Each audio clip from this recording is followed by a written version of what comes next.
Nascido na Vila de Santos, no dia 13 de junho de 1763, José Bonifácio de Andrade e Silva era descendente de uma das famílias mais ricas de São Paulo. Sua família paterna era composta pelos mais ilustres médicos, padres e coronéis. Seu pai se chamava Bonifácio José Ribeiro de Andrada, conhecido como Coronel Bonifácio, casado com sua prima, Maria Bárbara da Silva.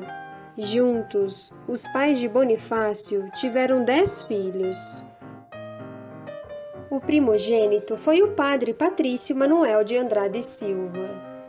Nascido em 1760, ele foi vigário da vara e paróquia de Paranapanema e, mais tarde, vigário interino da Conceição de Itanhaém. Em Santos, Padre Patrício, irmão mais velho de José Bonifácio, dedicou-se ao comércio e à lavoura e tornou-se rico proprietário. Patrício ocupou os cargos de eleição popular, como vereador à Câmara da Vila e membro da mesa administrativa da Santa Casa de Misericórdia. O segundo filho de Dona Maria Bárbara e do Coronel Bonifácio foi José Antônio de Andrade e Silva, que posteriormente teve seu nome trocado para José Bonifácio de Andrade e Silva. Não sabemos por que os pais de José Bonifácio trocaram seu nome. A terceira filha foi Bárbara Joaquina de Andrada, nascida em 1766, que se casou com o capitão-mor Francisco Xavier da Costa Guiar, comandante militar da Praça de Santos.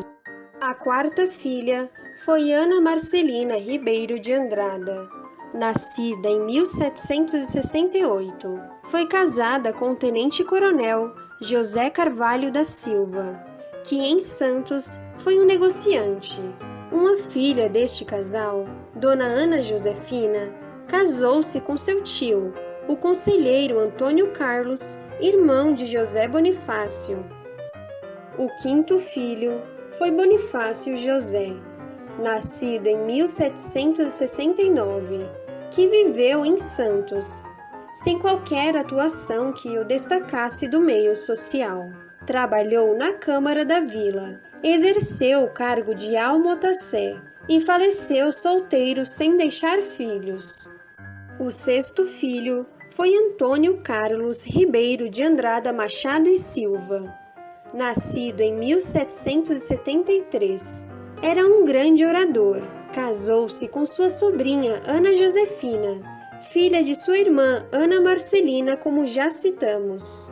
Assim como todas as famílias nobres europeias e da elite brasileira, os Andradas arranjavam os casamentos dentro da própria família, pois assim evitavam a divisão dos bens e mantinham o poder dentro da família. Era muito comum tios contraírem matrimônio com suas sobrinhas ou primos casarem entre si. O sétimo filho foi Martim Francisco Ribeiro de Andrada, nascido em 1775. Foi homem de ciência, parlamentar e ministro de Estado. Martim Francisco se casou com sua sobrinha, filha de José Bonifácio, chamada Gabriela Frederica. A oitava filha foi Úrsula, nascida em 1776 e falecida ainda na infância. Algumas fontes citam um menino falecido ainda na infância também.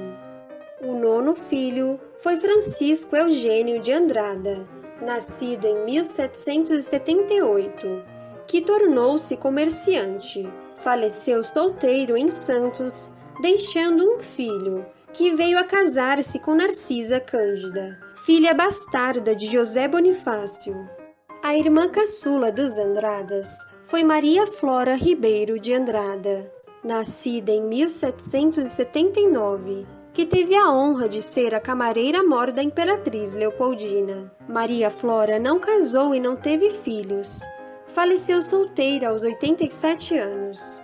Dona Maria Bárbara, mãe dos irmãos Andradas, foi descrita como uma senhora muito amável e gentil, apelidada como Mãe da Pobreza, por conta de suas doações aos pobres e enfermos que habitavam a Vila de Santos. Foi ela mesma que ensinou a seus filhos as primeiras letras do alfabeto. Morreu Dona Maria Bárbara em 1821, sem ter tido o orgulho de ver a brilhante atuação de seus 3 filhos na política brasileira. Se você chegou até aqui, não se esqueça de curtir o vídeo e se inscrever no canal. Clique no sininho para ativar as notificações. A educação de José Bonifácio e seus 2 irmãos mais conhecidos, Martim e Antônio, foi iniciada ainda na Vila de Santos, como já foi citado. Em seguida, os irmãos foram estudar em São Paulo. Como não existiam universidades no Brasil, os irmãos Andradas partiram para a Europa, dando início às suas graduações na renomada Universidade de Coimbra. Nessa época, Bonifácio tinha 21 anos de idade. Era um costume que as famílias da elite paulista enviassem seus filhos para estudar na Europa. Lá, o jovem santista conseguiu se formar em Direito e Filosofia aos 25 anos de idade. Deu continuidade aos estudos e se especializou em diversas matérias, como matemática, história natural e mineralogia. Se destacou entre os alunos e foi patrocinado pela coroa portuguesa, que arcou com os custos de suas viagens científicas pela Europa. Durante essas viagens científicas, José Bonifácio foi aluno do conceituado mineralogista Abraham Gottlob Werner e fez amizade e conviveu com muitos naturalistas famosos, como, por exemplo, Alexander von Humboldt. Na Suécia e Noruega, o jovem santista visitou usinas de ferro e prata. Bonifácio escreveu sobre suas experiências em um documento que foi publicado em francês e inglês posteriormente. Nesse documento, ele fez a descrição física e química de 4 novos minerais nunca estudados e outros 8 já conhecidos. Ele tornou-se o descobridor da petalita, espodumênio, criolita e escapolita, sendo que a petalita possibilitou a descoberta do elemento lítio, fazendo com que José Bonifácio tornasse o único brasileiro a descobrir um elemento químico indiretamente. Em 1868, o mineralogista estadunidense James Dana homenageou José Bonifácio ao nomear uma granada de ferro e cálcio como Andradita, uma alusão ao sobrenome Andrada. Na Europa, José Bonifácio conheceu e casou-se com uma jovem irlandesa chamada Narcisa Emilia O'Leary, que era cerca de 6 anos mais jovem que o noivo. Com Narcisa, Bonifácio teve 2 filhas, Carlota Emília, nascida em 1790, que casou-se com o comendador Alexandre Antônio Vandelli. Os Vandelli viveram no Rio de Janeiro, e deles descendem os Vieira Souto e os Oliveira Coutinho. A segunda filha de José Bonifácio e Dona Narcisa foi Gabriela Frederica Ribeiro de Andrada, nascida em 1798. Gabriela se casou com seu tio Martim Francisco. Bonifácio era um pai muito cuidadoso e carinhoso. Entretanto, o patriarca era um namorador incorrigível. Adorava sair nas noites para dançar e namorar. Como resultado, acabou tendo uma filha bastarda, nascida em 1800, que recebeu o nome de Narcisa Cândida em homenagem à sua esposa. Foi justamente esse amor paternal que fez com que ele raptasse sua filha bastarda e a entregasse à sua esposa Narcisa para educá-la junto às 2 filhas legítimas. José Bonifácio era um homem extremamente inteligente e, além de tudo, poliglota. Falava fluentemente 6 idiomas e compreendia outros 5, totalizando 11 idiomas. Ele fez uma especialização na renomada Academia Mineralógica de Freiberg, na Saxônia. Bonifácio estava em Paris quando estourou a Revolução Francesa. Então decidiu voltar para a Universidade de Coimbra. Ele passou a dar aulas e auxiliar o governo lusitano no que se dizia a respeito ao declínio da extração de ouro e pedras preciosas no Brasil. Depois de se aposentar dos valorosos serviços prestados à coroa portuguesa, José Bonifácio conseguiu a aprovação de Dom João VI para voltar ao Brasil. Chegou aqui com sua esposa e 3 filhas em 1819. Nessa época, o sábio contava com 56 anos, dos quais 35 tinha vivido na Europa. Ao chegar em sua terra natal, José Bonifácio decidiu se dedicar à sua verdadeira paixão, a mineralogia. Ao lado de seu irmão Martim Francisco, partiu para São Paulo a fim de estudar minerais no interior paulista. Devido ao seu notável espírito de liderança, José Bonifácio acabou organizando as eleições de 1821 ao lado do governo paulista. Era um homem muito sábio e culto, mas que não dispensava convites para bailes e festas, como já dissemos. José Bonifácio adorava sair nas noites cariocas para dançar e paquerar mulheres. Sabemos que o estilo musical preferido do sábio Andrada era o lundu, uma dança e canto de origem africana introduzida no Brasil, provavelmente por escravizados trazidos de Angola.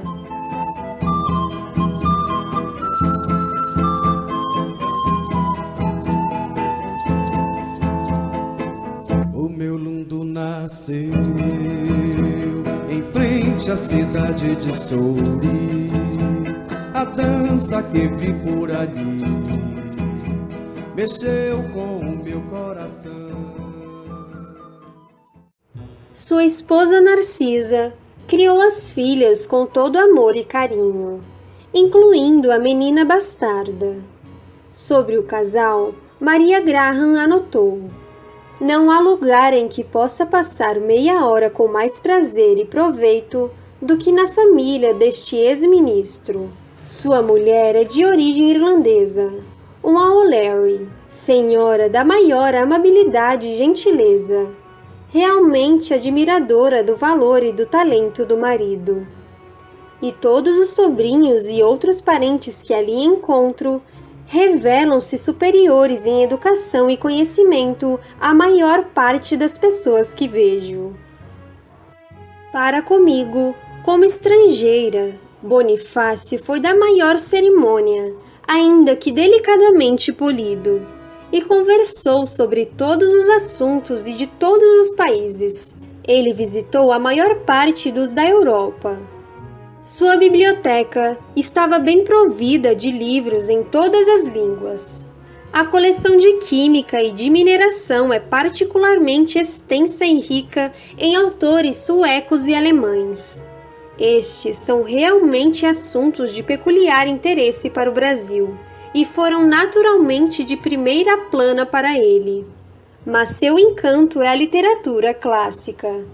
Ele próprio é poeta e não de ordem inferior. Talvez meu conhecimento de português não me dê autoridade para julgar quanto ao veículo da linguagem de sua poesia, mas se a elevação do pensamento, as combinações novas e belas, a aguda sensibilidade e o amor da beleza e da natureza são essenciais à poesia, os poemas que ele me leu hoje possuem tudo isso. Na Europa, José Bonifácio ficou conhecido por conta de seus trabalhos sobre mineralogia. No Brasil, ficou conhecido por sua excepcional atuação política no processo de independência do Brasil. ao lado de seus irmãos e da princesa Leopoldina, é claro. Juntos, eles arquitetaram e convenceram o príncipe regente Dom Pedro a ficar no Brasil e proclamar a independência. Bonifácio tornou-se o principal conselheiro e ministro do imperador Dom Pedro I. Sobre a aparência de José Bonifácio, a escritora Maria Graham deixou registrado: é um homem pequeno, de rosto magro e pálido. Suas maneiras e sua conversa impressionam logo o interlocutor com a ideia daquela atividade mental incansável e que mais parece consumir o corpo em que habita. A escritora inglesa conviveu com o patriarca e deixou um relato sobre o quanto Bonifácio era querido pelas crianças. Encontrei-o cercado de moços e crianças, algumas das quais ele punha nos joelhos e acariciava. Via-se facilmente que era muito popular entre a gente pequena. Outro episódio é contado.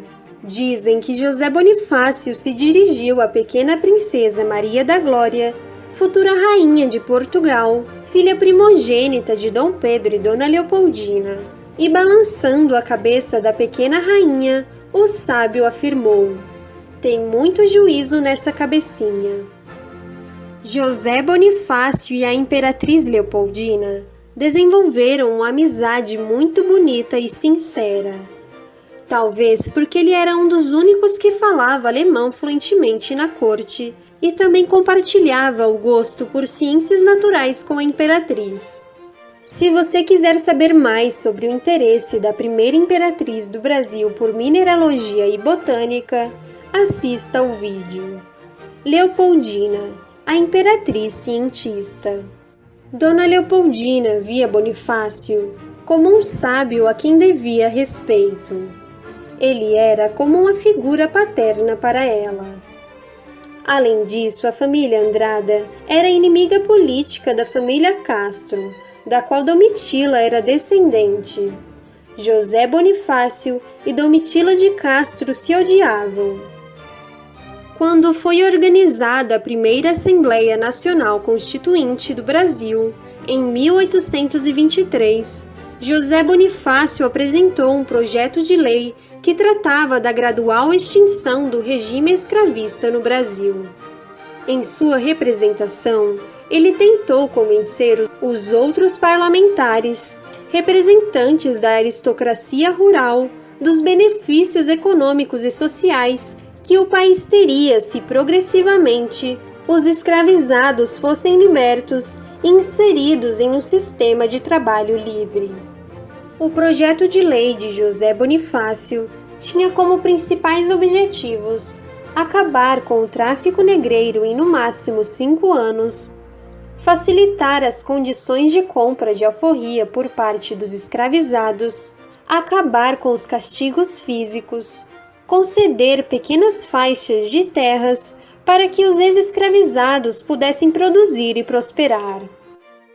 O projeto de lei não foi aprovado por uma razão muito específica. A Assembleia Constituinte de 1823 foi dissolvida e José Bonifácio, que protestou contra a medida, foi preso e depois deportado, só retornando ao país anos depois. Seu projeto caiu no esquecimento, porque, além de tudo, não despertava nenhuma simpatia na aristocracia rural escravista do Brasil da época. Sobretudo, porque não havia interesse pleno em um projeto de Estado ou em um projeto de nação.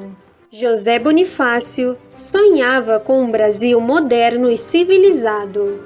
Além de apresentar projetos sobre o fim da escravidão, sugeriu a civilização dos indígenas, reforma agrária, o povoamento do sertão brasileiro e a construção de uma capital no interior do Brasil. Bonifácio regressou ao Brasil em 1829, após se reconciliar com o imperador Dom Pedro I, que 2 anos depois acabou abdicando em favor de seu filho Dom Pedro II, na época com 5 anos de idade. Dom Pedro I Sabia que José Bonifácio se dava muito bem com crianças e seria um ótimo tutor. Por isso, confiou o herdeiro aos cuidados de José Bonifácio. Por 2 anos, o sábio Andrada educou e cuidou do futuro imperador, caçula da falecida Dona Leopoldina. Mas em 1833, Bonifácio foi destituído de seu cargo pelo regente Diogo Feijó. Aos 70 anos, José Bonifácio, já viúvo, abandonou a vida política e passou seus últimos anos na ilha de Paquetá, na Baía de Guanabara.